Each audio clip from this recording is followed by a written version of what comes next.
बिस्मिल्लाहिर्रहमानिर्रहीम। अस्सलाम वालेकुम। कैसे हैं आप सब लोग। आज हम बना रहे हैं बहुत ही मज़ेदार सी अरबिक पिटा ब्रेड और इसे बहुत सारे तरीक़ों से इस्तेमाल किया जा सकता है, तो ज़रूर इस रेसिपी को ट्राई कीजिएगा। चलें इसको बनाना शुरू करते हैं। सबसे पहले हमने यहाँ पर 1 कप मैदा ले लिया है और आधा कप मैंने व्हीट फ्लावर लिया है जो घर में रेगुलर रोटी बनाने के लिए यूज़ होता है। ये आधा कप लिया है। अगर आप चाहें तो पूरा मैदा भी ले सकते हैं।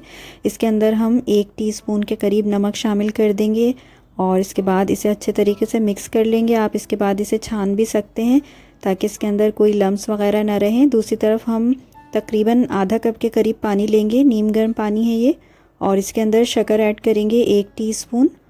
साथ ही हम इसके अंदर ऐड कर देंगे तकरीबन आधा टीस्पून के करीब इंस्टेंट यीस्ट और इन तमाम चीज़ों को मिक्स करके 5 मिनट के लिए हम इसी तरह से छोड़ देंगे। यीस्ट गर्म पानी और शक्कर के मिक्सचर के साथ बहुत जल्दी ब्लूम हो जाती है और ये फूल जाती है। तो वैसे तो ये इंस्टेंट यीस्ट है, लेकिन इस प्रोसेस को कर लेने से ज़्यादा बेहतर तरीके से ये तमाम जो आटा होता है उसके अंदर मिक्स होती है। तो पहले ये प्रोसेस कर लेना बहुत अच्छा रहता है इंस्टेंट यीस्ट के साथ भी। अब हम इसे आटे के अंदर शामिल करके इसका एक डो बनाएंगे और पूरा मैंने शामिल कर दिया है ये, और इसको अब हम गूंदेंगे। अगर हमें ये पानी कम पड़ेगा तो हम थोड़ा सा वार्म वाटर और इसके अंदर ऐड करेंगे। तो मुझे यहाँ पर थोड़ा सा ये पानी कम पड़ रहा है तो मैंने तकरीबन 1/4 कप के करीब वार्म वाटर और ऐड कर दिया है। बेसिकली हम इसका एक सॉफ्ट सा डो बनाएंगे।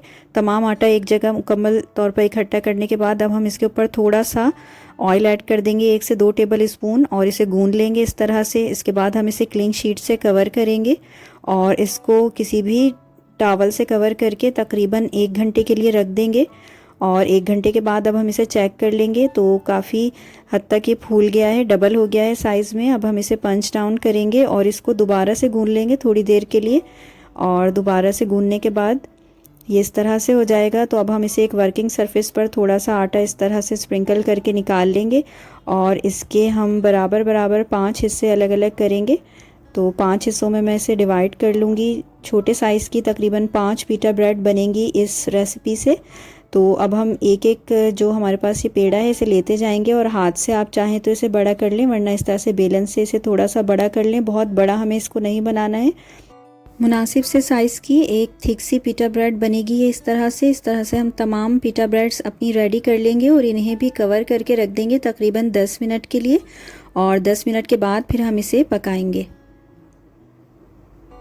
तकरीबन 10 मिनट हो चुके हैं तो हमने यहाँ पर एक पैन को गर्म करने के लिए रख दिया था। ये गर्म हो चुका है बहुत अच्छे तरीके से। अब मीडियम हीट पर हम ये पिटा ब्रेड्स बनाएंगे। एक साइड से इसको 4 से 5 सेकंड तक हम पकाएंगे और फिर इसको फ्लिप कर देंगे। दूसरी साइड से इसको पकाएंगे। फिर इस तरह से इसकी साइड्स थोड़ी थोड़ी देर से हमें चेंज करते जाना है और हल्का हल्का इसको इस तरह से आप टर्नर से इस तरह से इसको प्रेस करेंगे तो ये फूल जाएंगी और ये बहुत अच्छे तरीके से फूल जाती हैं। तो इसके अंदर काफ़ी पॉकेट सा बन जाता है जिसके अंदर बहुत सारे तरीक़ों से आप सैंडविच बनाकर खा सकते हैं। इसी के अंदर शवारमा भी बनाया जाता है और फलाफल का जो सैंडविच होता है वो भी इसी में बनाया जाता है। तो इसको इस तरह से फूल जाना चाहिए और बहुत आराम से ये हो जाती हैं इस तरह से।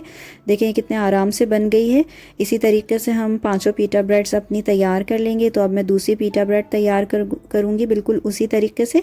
एक साइड से 5 से 6 सेकंड इसको इस तरह से पकने देंगे और जैसे ही इस पर बबल्स से नज़र आएंगे हम इसको टर्न करेंगे।